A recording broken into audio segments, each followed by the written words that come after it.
ఓ అతిపెద్ద ఆధ్యాత్మిక సముదాయం నా దేశంలో జరిగే కుంభమేళా అని అన్నప్పుడు నా రోమాలు నిక్కబొడుచుకుంటాయి.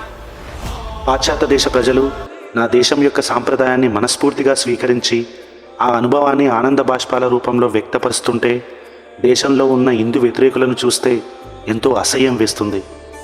144 ఇయర్స్ తర్వాత వచ్చిన ఈ మహాకుంభమేళలో పాల్గొంటున్న నాగసాధువులు, పీఠాధిపతులు, అఘోరాలు, హిమాలయ యోగులను చూస్తుంటే నా సనాతన ధర్మం ఎంత గొప్పగా పూజించబడుతుందో అన్న ఆలోచన నా గుండెను గర్వంతో నింపుతుంది. ఎందుకు ఈ కుంభమేళ ఇంత విశిష్టత? అఫ్కోర్స్ దాని గురించి తెలుసుకోవడానికి ఇంటర్నెట్లో చాలానే పేజెస్ ఉన్నాయి. కానీ నన్ను బాధ పెడుతుంది అనదర్ సైడ్ ఆఫ్ కైండ్కు ఉన్న సో కాల్డ్ ఇంటెలెక్చువల్స్. వాళ్లకు కుంభమేళా అనేది అనవసరమైన ఖర్చు అని, పర్యావరణానికి హానికరమని, హిందువులందరూ అంధభక్తులని అభిప్రాయం చాలా గట్టిగానే ప్రచారం చేస్తున్నారు.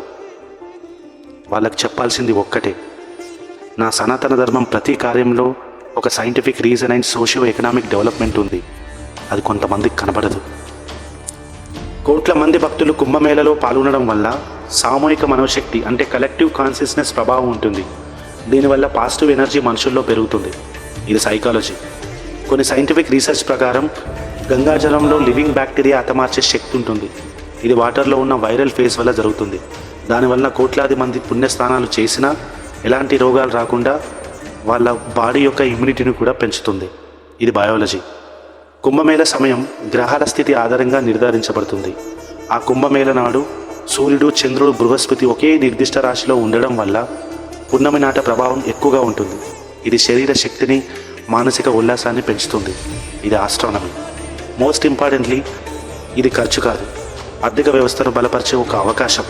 కుంభమేళ సమయంలో local business, tourism, self employment విస్తృతంగా పెరుగుతుంది. 2025 కుంభమేళా 46 డేస్లో 3 లక్షల కోట్ల బిజినెస్ జరుగుతుందన్న అంచనా. ఇది ఎకానమీ. సో విమర్శలు చేసే ముందు దాని వెనుక విశ్వాసాన్ని, సైన్స్ని, కల్చరల్ హెరిటేజ్ని అర్థం చేసుకోవడం ఇంపార్టెంట్. ఫైనల్గా కుంభమేళ కేవలం హిందువులకు మాత్రమే కాదు, ఇది మానవత విలువలకు సంబంధించిన పండుగ. ఈ కుంభమేళ కేవలం ఆచారం మాత్రమే కాదు, ఇది భారతీయత జీవితం.